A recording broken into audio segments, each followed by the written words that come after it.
దేవరహస్యాలు. దేవరహస్యాల్లో చెప్పుకుంటున్నాం. దేవరహస్యాల్లో ఇంతవరకు వ్యష్టి విధానంగా ఏం చెప్పుకున్నాం?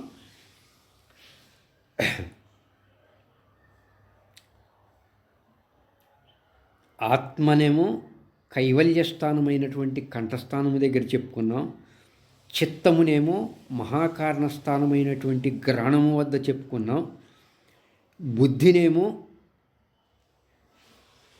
స్థూలదేహస్థానమైనటువంటి నోరు వద్ద చెప్పుకున్నాం. మనసునేమో సూక్ష్మదేహస్థానమైనటువంటి ఆకాశస్థానం దగ్గర చెప్పుకున్నాం. అంటే ఒక్కసారి మనలో ఆత్మస్థానము, ప్రత్యేగాత్మస్థానము, కైవల్యస్థానమైనటువంటి కంఠస్థానము, వాయుస్థానము, ఇది దేవుని స్థానము. బాగా గుర్తుంచుకోవాల్సిన స్థానము. దేవుని స్థానం ఎక్కడ? వాయుస్థానమైనటువంటి కంఠస్థానము, ప్రత్యేగాత్మస్థానము. నెక్స్ట్ చిత్తము అంటే చిదాభాసుడు, పరబ్రహ్మ, విశ్వచైతన్య నీతి అయినటువంటి ఈశ్వరుడు ఒకటే అని చెప్పుకున్నాము. అంటే చిత్తము మహాకారణమైనటువంటి ఈశ్వర స్థానమైనటువంటి పృథ్వీ స్థాన ముక్కు వద్ద చెప్పుకున్నాం. అలాగే అహంకారాన్ని కారణశరీర స్థానము, జీవస్థానమైనటువంటి అగ్నిస్థానమైన నేత్రస్థానము వద్ద చెప్పుకున్నాం. జీవుని స్థానమును కారణము, జీవుడే అహంకారముతో మిళితమై ఉన్నాడు. అహంకారముతో కూడి ఉన్నవాడు జీవుడు. నెక్స్ట్ బ్రహ్మాండ విచారము. దేవరహస్యాల్లో మనలో బ్రహ్మే మనసు. మనసు, బ్రహ్మ, అహంకారతత్వము ఒకటని చెప్పుకున్నాం. మనలో బ్రహ్మే మనసు. బ్రహ్మ విశ్వాన్ని నిర్మాణం చేస్తాడు.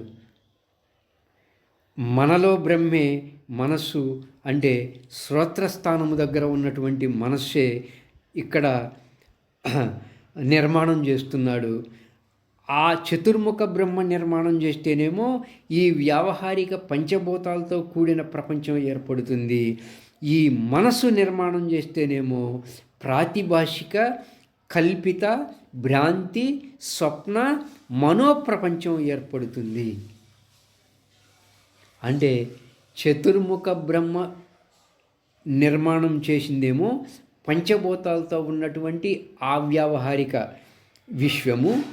ఈ మనసు నిర్మాణం చేస్తేనేమో అంత కల్పితంతో ఉన్నటువంటి, భ్రాంతితో ఉన్నటువంటి, స్వప్నంలో కనపడేటువంటి మనోప్రపంచం ఏర్పడుతుంది. దీన్నే జీవ సృష్టి అన్నారు. ఒక ముక్కలో చతుర్ముఖ బ్రహ్మ నిర్మాణం చేస్తేనేమో పాంచభౌతికమైనటువంటి మన కళ్ళకు కనపడే ఆ విశ్వ నిర్మాణం ఏర్పడుతుంది. మనసు నిర్మాణం చేస్తేనేమో జీవ సృష్టి ఏర్పడుతుంది. ఈ జీవ సృష్టినే సంసారము లేదా బంధము అన్నారు. దీన్నే ప్రాతిభాషిక విశ్వం అన్నారు. చతుర్ముఖ బ్రహ్మ నిర్మించేదేమో వ్యావహారిక నిర్మాణము, మనలో ఉన్నటువంటి మనసు నిర్మాణమేమో ప్రాతిభాషిక విశ్వము. ప్రాతిభాషిక విశ్వ సృష్టి నిర్మాణం చేసేవాడేమో జీవుడు.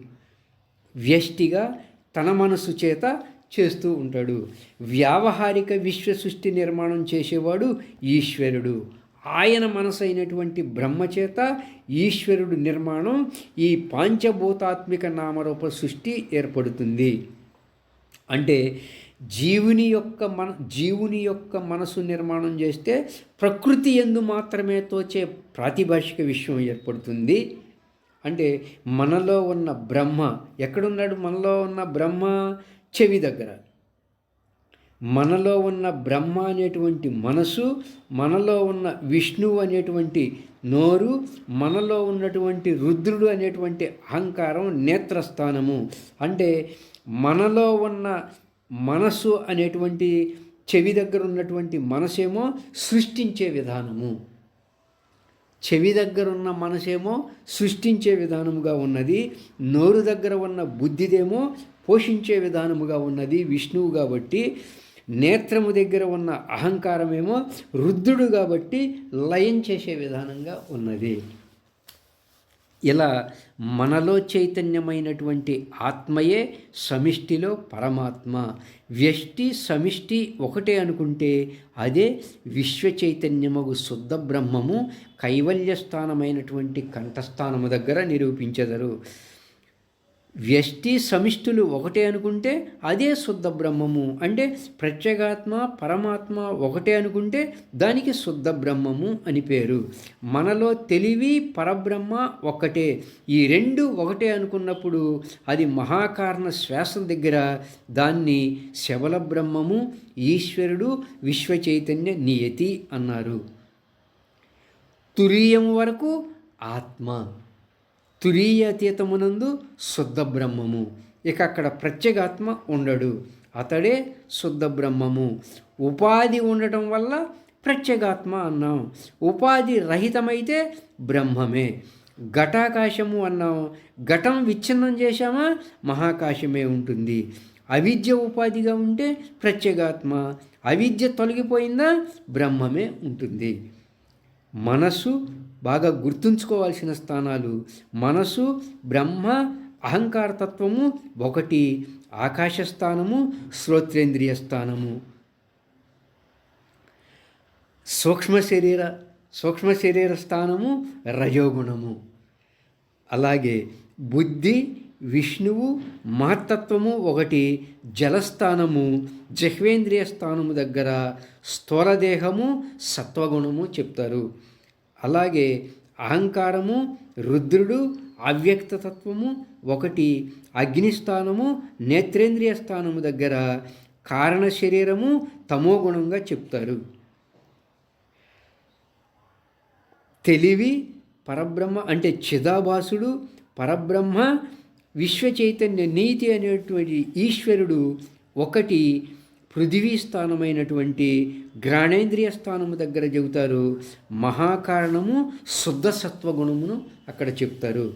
అలాగే ప్రత్యేగాత్మ, పరమాత్మ, బ్రహ్మము ఒకటి. వాయుస్థానమైనటువంటి కైవల్యము కంఠస్థానము దగ్గర చెప్తారు. ఇక్కడ గుణాతీతము అంటే వ్యష్టి, సమిష్టి, అఖండ వ్యవహారమంతా ఈ ఐదిటి వల్లనే జరుగుతూ ఉన్నది.